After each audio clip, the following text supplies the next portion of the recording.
Hello everyone, welcome back to OCD Recovery's YouTube channel for part 9 of the 10-part mini-series covering, misconceptions about OCD recovery. Now, I'm surprised I actually haven't covered this one a little bit sooner. We're going to talk about deadlines and why deadlines tend to be pretty counterproductive for OCD recovery and what kind of happens, what I see and what we see when people use deadlines. So don't forget to subscribe, like that video, comment down below what you think. As I always tell people, I go through all the videos and I answer every single comment, usually from a week back, or else I'll go nuts going back for, 8 months trying to answer all these questions. So previously, in life, there's a lot of things in life that there's basically deadlines, whether it's a clear deadline or kind of like a really wishy-washy deadline. Even if you break your leg, right? I snapped my leg in half when I was 17, and there's still a deadline. You more than likely are going to be better out of the cast in 6 months. If you break your wrist, it's more than likely going to be better in 12 to 16 weeks.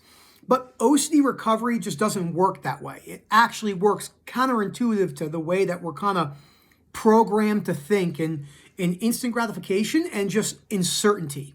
And that's one of the aspects that makes OCD recovery kind of a hard thing to conceptualize when you're thinking, how am I supposed to develop this deep outlook of uncertainty and unconditional acceptance when everything in life is basically going the other way, in some way or another. Whether you're looking for dire certainty or not, you've basically been given certainty on most things your entire life. And you could talk about anything with this, with job security, with, retirement or anything like that. But when you're looking at OCD recovery, it just kind of doesn't work that way. Milo's chewing on the bone up there, so if that's what you hear. So deadlines are really counterproductive for OCD recovery. So let's think about some of the things that I've heard people say over the last 2 years since I've been working on my recovery. If you're looking at the 1 week, 1 month, 2 months, 6 months type deal, that stuff is garbage.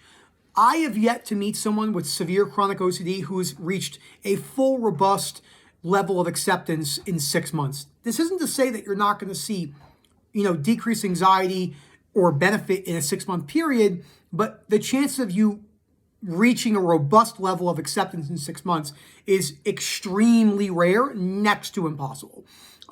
If you talk to a lot of the people who have made a lot of progress, it might still have some symptoms lingering, but they're still making progress over the months and the year. You're looking really at like an 18-month to potentially 3-year process for many people. And I know that's not really good to say that, but it's just basically the reality. And I'm not saying that you're going to be the 18-month person or the 3-year person. It might take you 5 years, who knows? But in the grand scheme of life, it's really important to look at what we can control, which is very little, besides our reaction, which isn't always easy when you've been kind of conditioned to respond in a certain way. So like with my anger outbursts I had the ability to control the way I reacted, but I still had a hard time doing that because it just was not something I was used to doing. So it took me a little bit of time to actually, get better at that.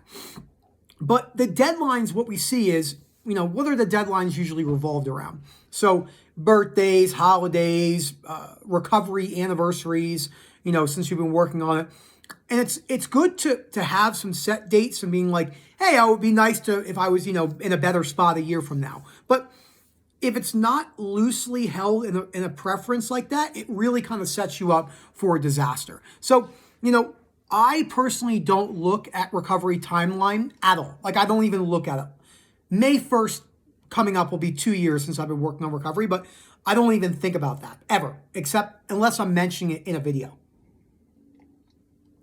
Because if you put so much pressure on yourself, then you lose the compassion part that I had to work on a lot. So let's say you don't hit that deadline of, Christmas, right? Last year on Christmas, I was really bad. This year, I want to be a little bit better. Let's say you are feeling better, but then you have a relapse the week before because your OCD knows you're kind of anticipating wanting to feel better for that day. You might not even feel like you've ever gotten better because that's what relapses do, right? They make you feel like you're at square one, but there's no such thing as square one. So we kind of just move away from the deadline stuff. And if anyone is telling you that, you can bring down X amount of OCD per day, if anyone's telling you that, I know for sure you can recover in 6 months, I can tell you I've been working with Rob and on myself and making videos for the better part of a year. And I've yet to meet one person, one, who has reached a very, very stable long-term acceptance recovery in even 12 months. And that's not to say, again, that they've not made extreme improvements in those 12 months. And this isn't to discourage you. This is the realistic aspects about OCD recovery. I talk and work with some people who are, 18, 19 years old. And I tell them, even if it takes you 5 years, you will be recovered by the time you're 24 years old, hopefully is this example.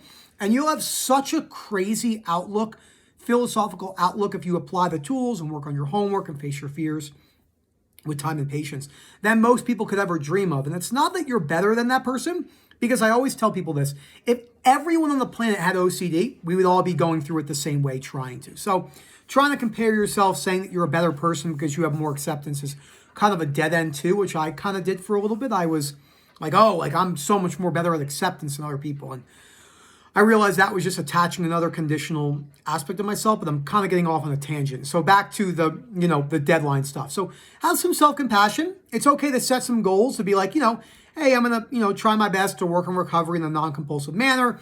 And hopefully I'm better, feeling better in 6 months. But don't be like, I need to be 100% recovered at 6 months, because that's not going to work. Milo just heard me going, buddy, that was just me. Come here. That was just me doing this. Yeah, there's no one there. That was just me hitting the table. He just had water, so he's going like this, and there's water just all over the place. So thank you so much for watching this video. I don't know what I'm going to do yet for the part 10 misconception, because I basically covered everything. So I might do like a bonus one, just talking about having fun and not taking OCD so seriously. And then talk about some of the things I've done, when I was really anxious. I went rock climbing one time when I was really anxious. So my hands were all sweaty, yet I was like 40 feet in the air grappling. I was on a rope. I wasn't free soloing. But it still was like really funny standing up there and looking down, being like, oh my gosh, I'm so anxious right now, but this is ridiculously crazy. So thank you so much for watching the video. Hopefully you've enjoyed the series. I think this is a really cool way to go about it. I might kind of figure out another way to do some mini series like this. So thank you so much and have a great day.